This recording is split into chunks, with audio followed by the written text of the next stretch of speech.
cortar el plátano, gire el plátano 45 grados. Con precaución, haga una incisión en la cara de... No. La verdad es que a la gente le gusta complicarse. Lo mismo pasa con el banco. Mira, tú tienes Cuchumil Cajero, canales para ti 24/7, subagentes, hasta en el colmado de enfrente. ¡Colmado! Una app que ni siquiera el internet te consume. Y aún así, hay gente que se da el viaje para el banco. Oye, no hay que complicarse, que los canales Banreservas están ahí para ti, cuando quieras. No te compliques y utiliza los canales Banreservas, tu banco fuera del banco. Banreservas, el banco de todos los dominicanos. El control y la transparencia permiten un mejor aprovechamiento de los recursos y una estabilidad financiera que aumenta la productividad de las instituciones. Para el sector público, las normas básicas de control interno NOVASI constituyen el marco de referencia de los procedimientos y reglamentos que hacen posible ese control y transparencia para la correcta administración de los bienes públicos que son patrimonio de todos los dominicanos. Contraloría General de la República. Luchemos unidos contra el fraude. La acróbata. La malabarista. La superpoderosa. La manager. La enfermera. La que hace magia para que podamos crecer. A todas las madres vamos a celebrarlas como nunca a través de El Cariñito, especial para mamá, con un bono de 1.500 pesos para 1 millón de madres, asistencia médica, ferias alimenticias y mucho más. Con el cariñito que merecen para que vivan mejor. ¡Que vivan las madres! Más información en www.presidencia.gov.do. Gobierno de la República Dominicana.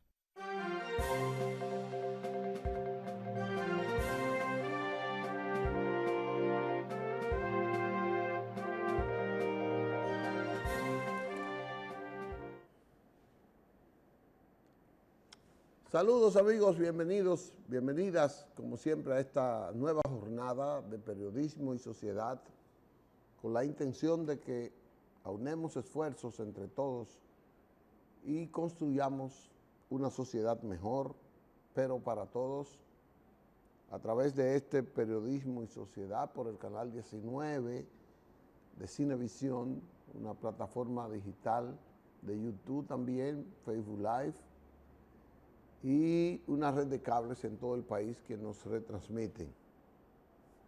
Hoy es 30 de mayo. 30 de mayo para los dominicanos es una fecha especial. 30 de mayo. De eso vamos a hablar de inmediato, después de este mensaje. En el ámbito internacional y de la salud, hoy se conmemora el Día Mundial de la Prevención, no de la prevención, de la atención al síndrome Prader-Willi. Y les voy a dar pinceladas de lo que es eso, porque a veces no sabemos lo que ocurre, pero lo vemos. Ese es un síndrome hereditario, incurable. Está desarrollándose investigaciones, se están desarrollando por fines de buscar el origen y la cura. Dicen que es la deformación de un cromosoma masculino. Dicen que el cromosoma 15 masculino origina en el padre la transmisión de esta deformación. Se expresa que jóvenes desarrollan obesidad. Esa obesidad la asocian a diabetes y también a una baja estatura, no les permite crecer. Entonces, la estatura baja, la diabetes con esa obesidad, evidentemente que produce un trastorno de discapacidad en el ser humano que la padece. Y repito,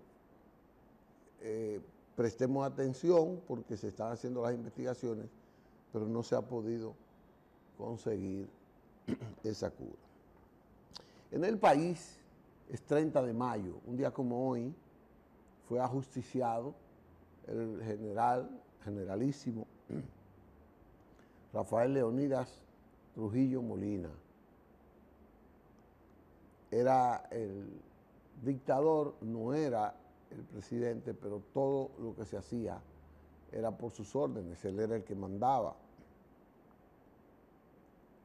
Entonces, ya era el año 31, perdón, de su dictadura.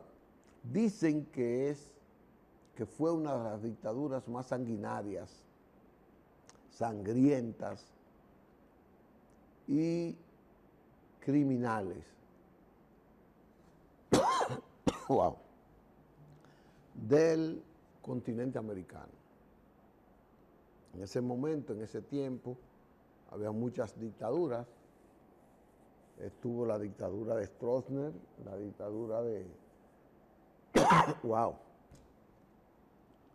de Nicaragua, los Somoza, y ahí. O sea que hoy es el Día de la Libertad en República Dominicana, porque es el día de ese ajusticiamiento del tirano Rafael Leonidas Trujillo Molina. Mucha gente se perdió, mucha gente quedó pobre, mucha gente quedó sin esperanzas, mucha gente perdió la vida, la esperanza y sus bienes por este hombre que se caracterizó por esa megalomanía, esa sed de poder, y para el poder hacía lo que tuviera que hacer. Gracias a un grupo de jóvenes que se sintió ya hastiado, compelido, y salió en defensa de la dignidad de la patria, y montaron, acompañado, repito, de muchas instituciones, para acometer este tiranicidio. Juan Tomás Díaz, Tomás de la Maza, Modesto Díaz, Teniente Amado García Guerrero, Inver Barrera, Severo Cabral, y otros extranjeros como Roberto Pastoriza, que era un francés ya dominicanizado, que participó de una forma decisiva, Huáscar Tejeda, que participaron de una forma decisiva para eso. Todos fueron, o la mayoría de ellos fueron acribillados, se salvaron unos cuantos, como por ejemplo Severo Cabral, pero lo mataron en la Guerra de Abril.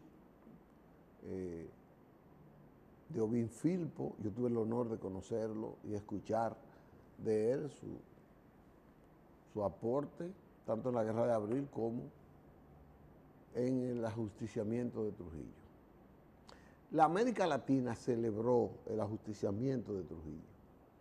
Dominicanos no salieron así a las calles porque había un terror, había un miedo, había una pesadilla que no sabía cómo soltarse de eso. Dicen que Trujillo hizo muchas cosas, dicen que hizo cosas muy buenas, y en 31 años se mata mucho, se construye mucho, son 31 años de gobierno, y no todo era crimen. Habrá que ver si lo que hizo podía ser a costa de tantos crímenes, tantos vejámenes, tantas atrocidades que cometió contra la familia dominicana, tanta humillación, no solo con la familia dominicana, porque Trujillo fue un dictador, Rafael Leonidas Trujillo fue un dictador que trascendió sus garras, su influencia trascendió a otras naciones, al sistema democrático. Ahí está la historia de Rómulo Betancourt, ahí está la historia de Guatemala, cuyos presidentes, dicen que el presidente Alma de Guatemala lo asesinó él, no él, sino huestes mandada por él. Dicen que, bueno, la bomba a Rómulo Betancourt de Venezuela, bueno, todo el mundo está claro que fue él. Y la OEA lo condenó porque confirmó que eso fue él. Así es que el país celebra hoy el Día de la Libertad por ese ajusticiamiento, 30 de mayo, de el generalísimo Rafael Leonidas Trujillo. Lo asesinaron ya con 90 y tantos años. Hay muchos mitos sobre él, positivos y negativos, muchos mitos. Un hombre que abusaba del poder permanentemente, que duró 31 años abusando del poder, persiguiendo a opositores hasta en el extranjero, el caso Jesús de Galíndez, el caso los Mainardi, fueron asesinatos, fueron persecuciones suyas en el extranjero. Entonces, hay mitos que hablan de que no, que él era respetuoso del orden. No, el orden que él quería, el orden para beneficiarse de manera personal y ni siquiera familiar, porque el hermano o el hijo, o el sobrino que intentaba hacer lo que él hacía, que era robar, abusar de las mujeres, era abusar de la propiedad ajena, era imponer su voluntad férrea por encima de todo. Quien hiciera eso, él no lo premiaba, él lo castigaba. Y eso es, por tanto, un mito derribable. Dicen que un día él fue a la finca, a la Hacienda María en San Cristóbal, y había un sargento que no lo conocía y que él entró y llegó. El sargento tenía órdenes de que no dejara pasar a nadie, porque para allá iba alguien que no podía antes entrar nadie, y a él no lo dejó entrar. Entonces, el mito es que a esa persona él se fue y después lo premió porque él cumplió con su deber. Pero mentira, a quien cumplía con su deber, él le pasaba la guillotina, Eso era cierto. Muchas mujeres fueron desgraciadas por él y su familia con ese poder familiar, violadas, la que no le correspondía sentimentalmente, para él ya era una víctima. Las hermanas Mirabal, que fue, como quien dice, quienes rebosaron la copa, por eso lo de heroínas, porque resistieron hasta la saciedad, hasta lo último, hasta dar su vida para no cumplir el capricho de este dictador. Pero cientos de mujeres fueron abusadas por él en cada pueblo, habían familias que para no caer en desgracia con él cuando veían, le llevaban sus hijas, porque sabían que a él le interesaba o a alguien y le llevaban sus hijas para eso. Entonces, este fue un dictador que todavía la juventud de hoy no aquilata, no valora, no le da la dimensión maligna que este hombre tuvo. Y mucha gente quiere compararlo y que no. Por ejemplo, los haitianos. Era mentira, él puso a todo el mundo a trabajar y que le daba 10 tareas y le ponía una guardia rural, una policía rural con un alcalde pedáneo para que todo el mundo se viera obligado a trabajar. Pero él era el que traía a los haitianos y de hecho los haitianos venían a trabajar aquí en los predios agrícolas, en los montes, para la tala de árboles y para la caña, porque lo traía. Y dije que lo perseguía, pero mentira, negoció con Duvalier para eso.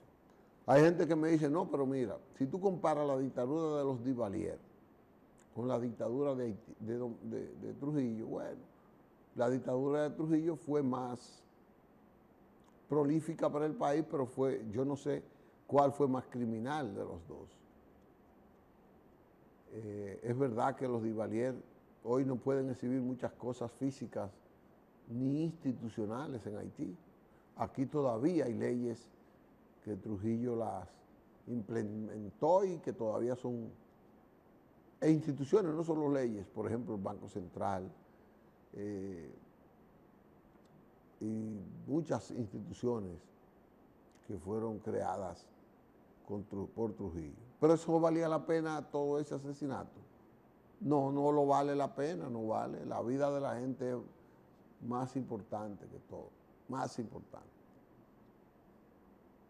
Por eso hoy América Latina, no es aquí solo que recuerdan esto, el ajusticiamiento de Trujillo.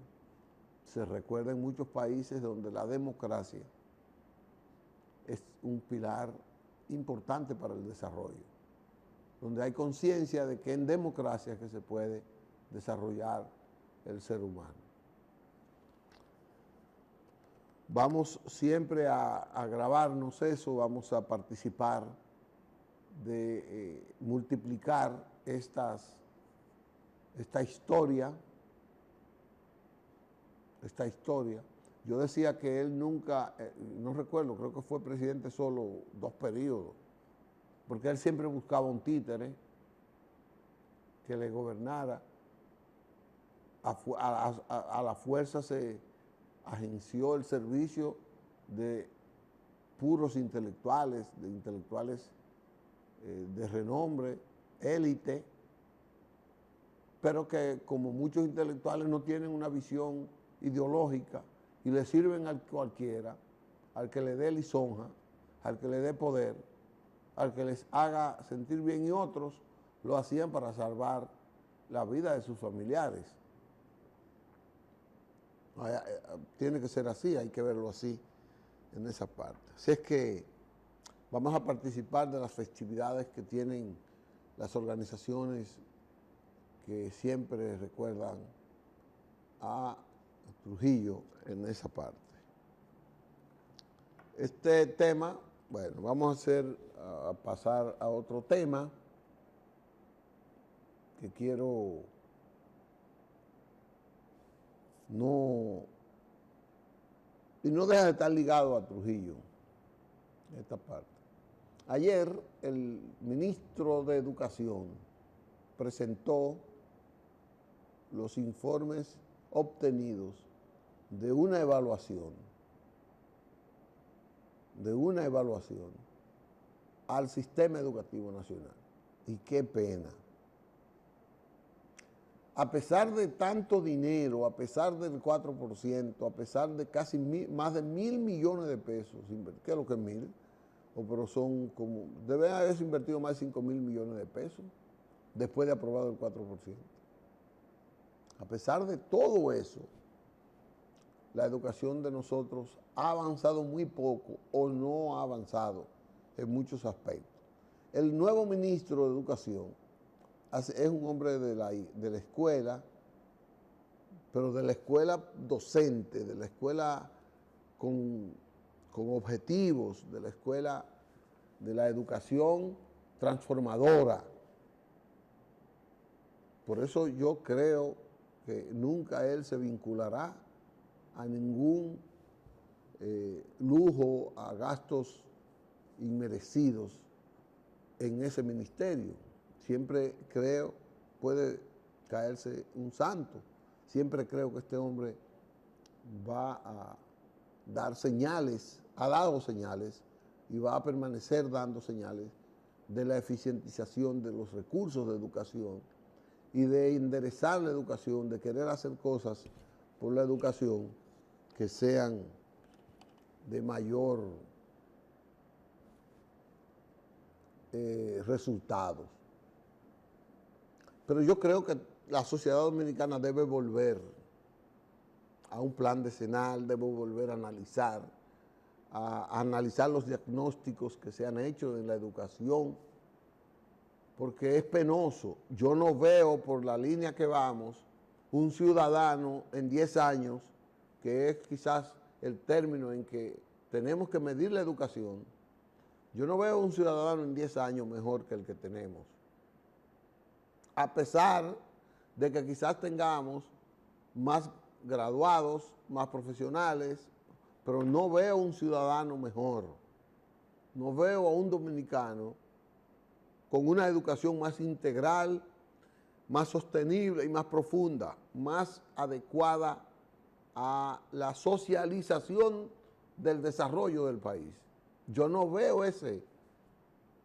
Yo veo mucho en los profesionales que se están formando con una cultura muy divorciada por muchísimos factores que no lo va a controlar solo la educación. Esta cosa de redes sociales va a acabar con las normas éticas, con una buena educación, porque es que tiene un choque de los disparates que se dicen en las redes, que dicen muchos que controlan, que tienen muchos views, con la buena educación que se debe dar. Y no se usan las redes para la buena educación. Entonces son factores que tenemos que vencer, pero con un gran encuentro, con un gran análisis, con un gran proyecto de educación. Enderezar, incluir a los maestros, que son un ente fundamental. El maestro es un ente fundamental en la educación. Incluirlo en su mejoría de calidad, en su mayor rendimiento, tratar de despertar mayor vocación en él, corregir muchísimas distorsiones de su ámbito, de su entorno, de sus condiciones de vida, aunque ahora están mucho mejor que antes, pero los resultados no se están viendo como deben ser. Entonces, ese resultado que presentó el ministro de Educación tiene que ser evaluado con profundidad, porque es que nos estamos quemando. Los últimos 10 años ha sido un desastre para las mediciones que nosotros hemos hecho en educación. Y no estamos educando para el desarrollo, ni siquiera estamos focalizando la educación en las fortalezas nuestras. Ni siquiera estamos enfocando la educación en el tipo de ciudadano que queremos. Ya cualquier estudiante que sale de una escuela, no le importa, tiene una conducta tan variada. Usted tiene 40 estudiantes y los 40 tienen forma de ser diferentes cuando salen de la escuela. Porque no hay un patrón, no hay una orientación rígida hacia la formación de ese ciudadano, como ética, como la cívica, como la educación ciudadana, como la educación integral para la sociabilidad y solidaridad, para el esfuerzo común, para el desarrollo de la ciencia, ponerla al servicio colectivo. Si hay un afán de lucro, porque la gente ve que el que se gana los cuartos, como que se lo gane, es el que tiene éxito. No es quizás el que tenga más títulos, no es quien tenga más títulos el que hoy tiene. Hay que tener títulos, pero ese no es el que sale mejor premiado. No. Yo conozco decenas, miles de profesionales de distintas áreas, ganando todavía 25,000, 30,000 pesos, profesionales con maestrías. No hay un plan de incentivo ni en el privado ni en la pública. Cada vez con este desarrollo tecnológico se va a reducir más, eso es otra cosa. Se va a reducir más la captación de talentos, de manos de obra. Es decir, que la educación de la República Dominicana, a pesar de todo lo que decimos, de que no, que vamos avanzando, yo no la veo así. Yo veo esta descomposición que se ve en la sociedad con preocupación. Y solo la educación forma. Le voy a poner por ejemplo. El área del deporte, de la educación. Nosotros tenemos todos los años del mundo por hacer como hacen en Estados Unidos, que los estudiantes vayan a las universidades, no dejen la carrera de educación, de formación académica y de valores, por una carrera económica de ser profesional en un deporte. Aquí la mayoría de los jóvenes están... Los que todavía están con esos valores puros, están por hacerse deportistas, para ser profesionales en esa parte. Así que quiero dejar eso ahí, porque es un tema que me preocupa, es un tema que me preocupa. Vamos a una pausa, que tengo un chileto.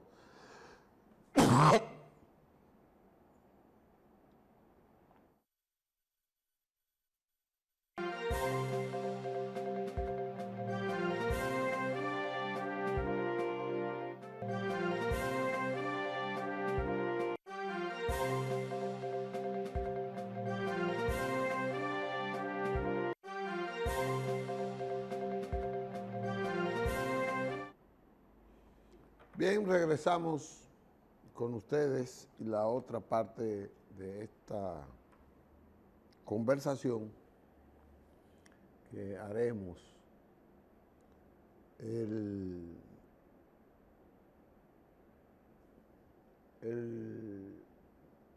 ayuntamiento de la capital,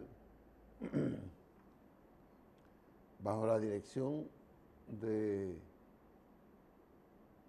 la licenciada Carolina Mejía, a ella no le gusta que le diga licenciada, pero yo quiero resaltarle una gran labor que ha realizado para la creación de espacios de recreación. Se habla de que más de 150 parques y escenarios de juegos infantiles, de recreo, han sido construidos o restablecidos, restaurados, con el esfuerzo, con la orientación de esa gestión que dirige Carolina Mejía. Y quiero resaltarlo porque lo ha hecho con una mínima inversión, con una,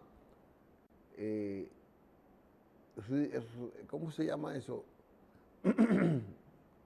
Ridícula inversión del ayuntamiento. Le quito la palabra ridícula, yo lo que quiero decir que es muy mínima, muy exigua la inversión que ha hecho el ayuntamiento. ¿Por qué? Porque Carolina ha demostrado que como la ciudad es de todos y como la calidad de la vida en la ciudad tiene que ser para todos, ella se ha esmerado en vincular a sectores sociales que de alguna manera tienen que ver con el bienestar de la ciudad, se benefician del bienestar de la ciudad, para que colaboren con el ayuntamiento. Y por eso es que hemos visto el Banco de Reservas, bajo la gestión de Samuel Pereira, ha patrocinado decenas de esos parques, de esas actividades, y el Banco Popular, el BHD, la Asociación de Industria, ella se ha granjeado el apoyo de los sectores económicos que por una razón social, por aquello de la responsabilidad social, participan en lograr con las autoridades de la ciudad el bienestar y el embellecimiento de los habitantes, el embellecimiento físico de la ciudad. Ayer, y también instituciones oficiales como Obras Públicas, como el Intran, que de una manera u otra han participado y están participando en eso. Obras Públicas tiene mucho que ver con la mejoría de las calles, un apoyo, es una responsabilidad del ayuntamiento, porque aquí ahora la gente cree que las calles tienen que arreglar las obras públicas. No, las calles son del ayuntamiento que tiene que resolverlas. Los contenes, las aceras, son parte de la necesidad que debe sufrir cualquier ayuntamiento. Obras Públicas ha auxiliado a los ayuntamientos, no a en todo el país. Y en este programa de restablecimiento de parques, pues ha tenido un papel preponderante. Pero para haberlo hecho, junto con los empresarios, junto con las organizaciones sociales, tuvo que despertarse esa vocación de conciliación, de emprendedurismo, de mejoría, de gobernabilidad positiva de Carolina Mejía en la capital. Y eso es noble, eso es loable, porque ahí se benefician muchas cosas. Por eso Carolina goza de la aceptación de dicen que de más de la tercera parte de los votantes de la población de la capital. El problema ahora del PRM, de lo que vamos a analizar después, es que Carolina no quiere ser alcaldesa, pero hay muy pocos que puedan garantizar con la seguridad que lo garantizaría Carolina la alcaldía. Es una popularidad de 75-80% que tiene de aprobación a su gestión.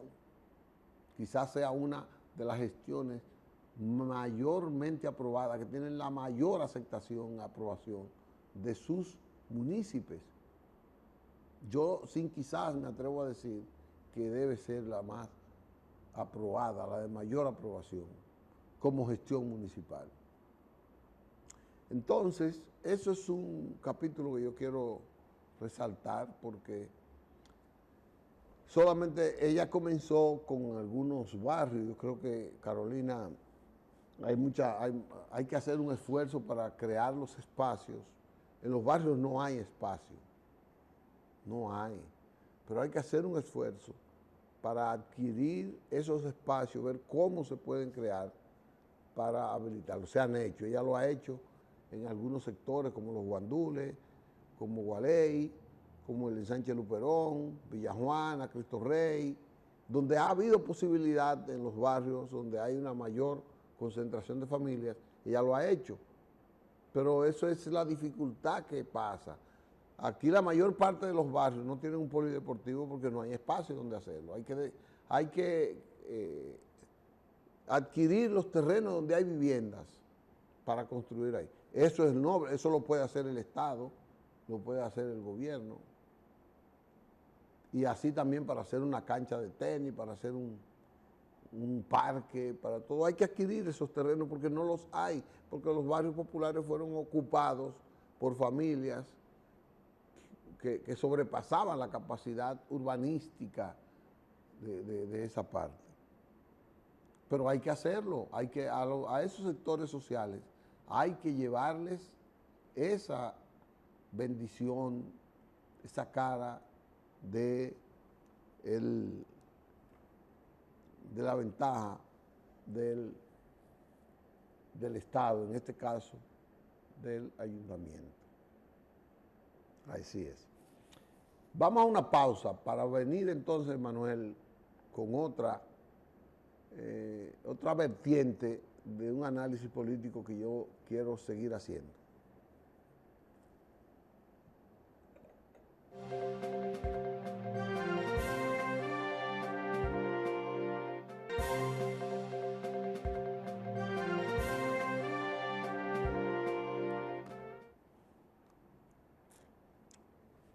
Ya regresamos con ustedes en esta última parte del programa.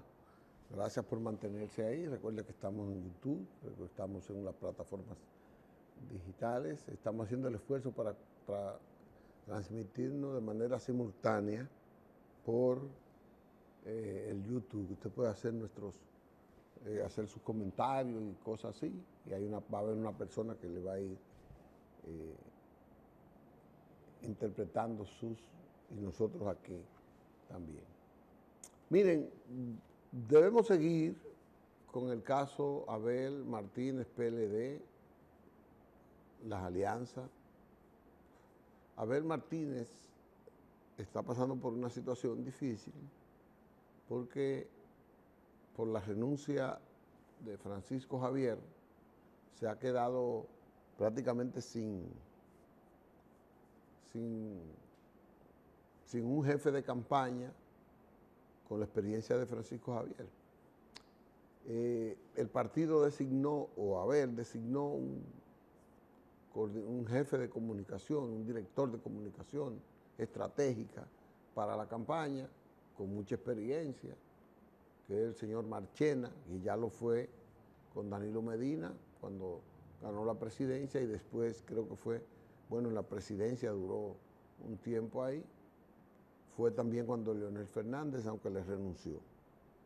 Pero Marchena va a ser para la comunicación, pero la comunicación tiene mucho que ver, todo lo que vaya a hacer tiene que estar vinculado a lo que es el desarrollo de la estrategia general del candidato, o de la candidatura, o del partido, porque resulta que para el éxito del candidato presidencial no se puede disociar, separar de lo que es el éxito electoral del partido en los ayuntamientos, en las elecciones municipales, y de la presentación de una propuesta congresual que vaya a llevar a ese candidato un poco más flojo, con mayor apoyo en esa parte. Ver como si las simpatías de los candidatos a alcaldes o al Congreso puedan impulsar al candidato presidencial. Hay otros que, por ejemplo, no lo están haciendo así, pero ese no es el caso de Abel. Como decía la carta de cosas, Abel se va a enfrentar a Luis Abinader, que es presidente de la República, que tiene un partido con un grupo de funcionarios que lo dirigen, pero que tienen dobles funciones, que tienen un liderazgo, y que esos dirigentes de ese partido con las estructuras que tiene, pueden impulsar sus candidaturas solo, pero también tienen a un presidente que sobrepasa el liderazgo de ese partido y le va a beneficiar a los candidatos a senadores y alcaldes. Igual que la Fuerza del Pueblo. La Fuerza del Pueblo no tiene esas estructuras consolidadas, no tiene ese liderazgo, salvo raras excepciones que puedan presentarse, y veo que algunos de los que tienen no van a participar en las elecciones, por tanto no tiene ese liderazgo local, provincial, que tiene el PRM, pero está cimentado, está fundamentado en el liderazgo, en la figura de su líder, de su presidente, que es el doctor Leonel Fernández, que no es lo mismo que el PLD. Pero el PLD tiene la mayor estructura, tiene una buena estructura que bien diseñada una estrategia, pudiera impulsar a Abel. ¿Qué pasa? Que yo vi a Danilo Medina ayer decir, pronto van a tener un jefe de campaña y de repente al rato anuncia a Abel que él es su propio jefe de campaña. Yo asumo que eso debe ser provisional, porque el candidato no tendrá éxito, no tiene la posibilidad de dirigir su candidatura, ser el jefe de campaña, componer todas las actividades que tiene que componer una candidatura para impulsar esa candidatura. Yo pienso que eso es provisional para él poder hacer cosas mientras el partido o en consenso de él escojan un candidato presidencial. Él no va a ser el jefe de campaña porque eso es inaudito. Eso es inaudito. Un jefe de campaña no puede ser su propio jefe, porque ahí comienza la distorsión de lo que es la explicación, de lo que es el desarrollo de la estrategia hacia el poder. El presidente no puede estar involucrado en una campaña municipal, no puede, diseñando el esquema de esa campaña municipal. No puede estar resolviendo los problemas de aspiraciones en una campaña, en una localidad de fulano aspira a alcalde, a regidor y todo, y no lo complace. El candidato presidencial no puede meterse en eso. Igual que para el Congreso. Por tanto, él no puede ser su candidato, su jefe de campaña. Lo será mientras escojan uno. Eso es lo que yo sigo creyendo. Él dijo ayer que no hay alianza y se lo están comiendo vivo mucha gente. Es una decisión del PLD.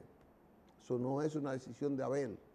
Abel quisiera tener la posibilidad de, si él es favorito, si él les favorece las alianzas, hacerlas, porque las alianzas son parte del proceso político. Pero eso es una decisión que tomó el partido y fue una decisión que comunicó Danilo Medina en sendas reuniones. Yo tengo la información de que el propio Danilo fue quien transmitió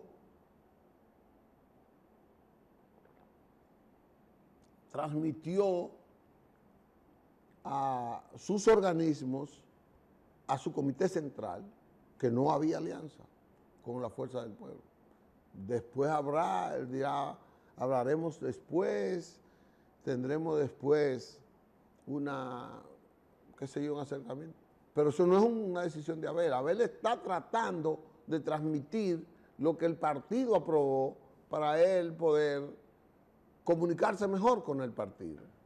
Bueno, pues salir ahora, si el líder del partido dice que no hay alianza, él no puede salir ahora con que hay alianza. Bueno, esto me tiene raro, estoy raro. Entonces, esa es la realidad. Esa es la situación difícil. Dice Manuel que yo debo irme porque estoy tosiendo, pero fue que se nos acabó el tiempo. Nos vemos mañana con otro programa similar. Le pido excusa por las dificultades que hemos tenido en el día de hoy, pero mañana será mejor. Hasta mañana, si Dios quiere.